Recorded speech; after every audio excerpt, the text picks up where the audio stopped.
Bulletin के आगाज में आपको बताएं कि महंगाई के चक्कर में पिसे अवाम को एक और झटका लगा दिया गया है। हुकूमत ने पेट्रोलियम मसनूआती कीमतों में इजाफा कर दिया।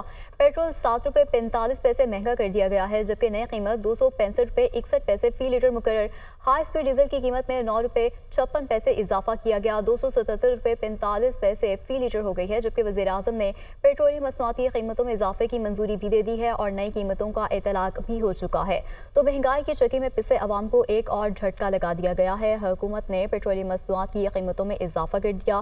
पेट्रोल 7 रुपये 45 पैसे महंगा हो चुका है। नई कीमत 265 रुपये 61 पैसे फी लीटर मुकर्रर हो गई है, जबकि हाई स्पीड डीजल की कीमत में 9 रुपये 56 पैसे का इजाफा किया गया है, 277 रुपये 45 पैसे फी लीटर हो गया है। और वज़ीर आज़म ने पेट्रोलियम मसनूआती कीमतों में इजाफे की बाकायदा तौर पर मंजूरी भी दे दी है और नई कीमतों का इतलाक भी हो चुका है। महंगाई के चक्कर में पिसे अवाम को एक और झटका लगा दिया गया है। आपको बताएं कि हुकूमत ने पेट्रोलियम मसनूआती कीमतों में इजाफा कर दिया है। पेट्रोल 7 रुपये 45 पैसे महंगा हो चुका है, जबकि नई कीमत 265 रुपये 61 पैसे फी लीटर मुकर्रर हो गई है और हाई स्पीड डीजल की कीमत में 9 रुपये 56 पैसे का इजाफा हुआ है। वज़ीर आज़म ने पेट्रोलियम मसनूआती कीमतों में इजाफे की मंजूरी भी दे दी है और नई कीमतों का इतलाक भी हो गया है। वज़ीर ख़ज़ाना मोहम्मद औरंगज़ेब की ज़ेर सदारत इक़्तिसादी राब्ता कमेटी का इजलास हुआ है। इसी इजलास में गैस कीमतों में इजाफे की मंजूरी दे दी गई है। ज़राए के मुताबिक IMF शर्त पर कैप्टो पावर प्लांट्स के लिए गैस महंगी करने की मंजूरी दी गई। कैप्टो पावर प्लांट्स के लिए फ़ी MMBTU कीमत 2750 रुपये से बढ़ाकर 3000 रुपये कर दी गई है। आपको इस हवाले से बताते चलें कि वज़ीर ख़ज़ाना मोहम्मद औरंगज़ेब की ज़ेर सदारत इक़्तिसादी राब्ता कमेटी का इजलास हुआ। आगे बढ़ते हुए आपको बताएं कि सरबराह JUI मौलाना फजल रहमान ने एक बार फिर मुल्क में नए इंतखाबात का मुतालबा कर दिया है। कहते हैं कि कौम को वोट का हक वापस दिया जाए। 8 फरवरी के इंतखाबी नताइज किसी कीमत पर कबूल नहीं। मजीद क्या कहा आप भी देखिए। 8 फरवरी 2024 के इंतखाबी नताइज किसी कीमत पर भी हमें कबूल नहीं। कौम को वोट का हक लौटाया जाए और असर-ए-नौ साफ और शफाफ गैर जानिबदाराना इंतखाबात मुनक़द किए जाएँ। हुकूमत में इतना खम नहीं है कि वो हमारी शिकायत का या इजाला कर सके या नुकसानात की तलाफ़ी कर सके। शफाफ इंतखाबात की ज़मानत मुहैया नहीं की जाती।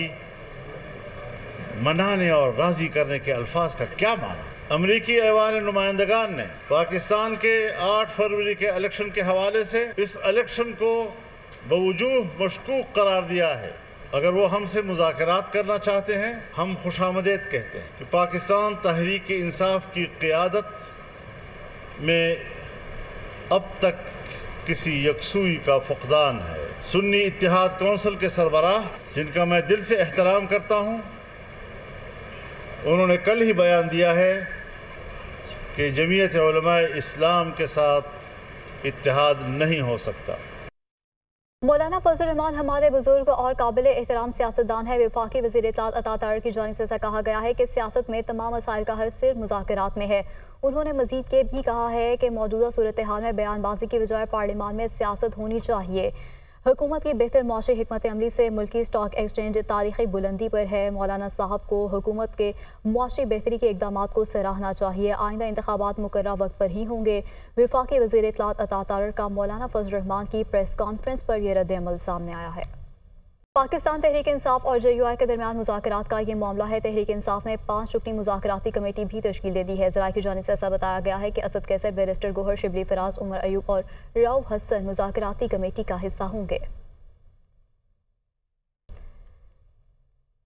आपको इस हवाले से बताएं कि पाकिस्तान तहरीक इंसाफ और JUI के दरमियान मुज़ाकरात का ये मामला है। ज़राए की जानिब से ऐसा बताया गया है कि तहरीक इंसाफ ने 5 रुकनी मुज़ाकराती कमेटी भी तश्कील दे दी है और असद कैसर, बैरिस्टर गोहर शिबली, फराज, उमर अयूब और रऊफ हसन मुज़ाकराती कमेटी का हिस्सा होंगे। वज़ीर आला पंजाब मरीम नवाज कहती हैं कि पंजाब डिजिटलाइजेशन के इंकलाबी दौर में दाखिल हो चुका है। अवाम को दफातर के चक्कर काटने की बजाय घर बैठे तमाम सर्विसेज मुहैया होंगी। मरीम की दस्तक प्रोग्राम का दायरा कार बतदरीज तमाम अजला तक बढ़ाएंगे। ये रिपोर्ट देखिए। عوام کی آسانی کے لیے وزیر اعلیٰ پنجاب مریم نواز کا احسن اقدام، پنجاب بھر میں لاکھوں نوجوانوں کے لیے باعزت ملازمت کے مواقع۔ وزیر اعلیٰ پنجاب کی ہدایت پر دستک نمائندوں کی رجسٹریشن شروع ہو گئی۔ لاکھوں نوجوان نمائندے مریم کی دستک پروگرام میں سہولت کار کی خدمات انجام دیں گے۔ دستک سروسز کی فراہمی سے نوجوان باعزت طریقے سے روزانہ ہزاروں روپے کما سکیں گے۔ دستک نمائندوں کی اہلیت کے لیے اصل شناختی کارڈ، کم از کم عمر 18 سال، تعلیم انٹرمیڈیٹ اور موبائل فون بما انٹرنیٹ ضروری ہے۔ وزیر اعلیٰ مریم نواز کا کہنا ہے کہ پنجاب ڈیجیٹلائزیشن کے انقلابی دور میں داخل ہو چکا ہے۔ مریم کی دستک پروگرام کا دائرہ کار بتدریج تمام اضلاع تک بڑھائیں گے۔ پروگرام کی سروسز 10 سے بڑھا کر 65 تک کرنے پر کام شروع ہو چکا ہے۔ عوام کو دفاتر کے چکر کاٹنے کے بجائے نہ صرف گھر بیٹھے تمام سروسز میسر ہوں گی بلکہ کرپشن اور استحصال کا خاتمہ ہوگا۔ دستک نمائندوں کے لیے متعلقہ پولیس اسٹیشن سے کلیئرنس سرٹیفکیٹ، ذاتی موٹر سائیکل اور لائسنس کا ہونا لازمی ہوگا۔ میرٹ پر آنے والے دستک نمائندوں کو ٹریننگ بھی دی جائے گی۔ اسلام آباد ہائی کورٹ کے جسٹس بابر ستار نے Bushra Bibi audio leaks case کا تحریری حکم نامہ جاری کر دیا ہے۔ عدالت نے غلط بیانی پر چیئرمین پی ٹی اور ممبران کو توہین عدالت کا شوکوز نوٹس جاری کرتے ہوئے وفاقی حکومتی ان چیمبر سماعت کی درخواست مسترد کر دی۔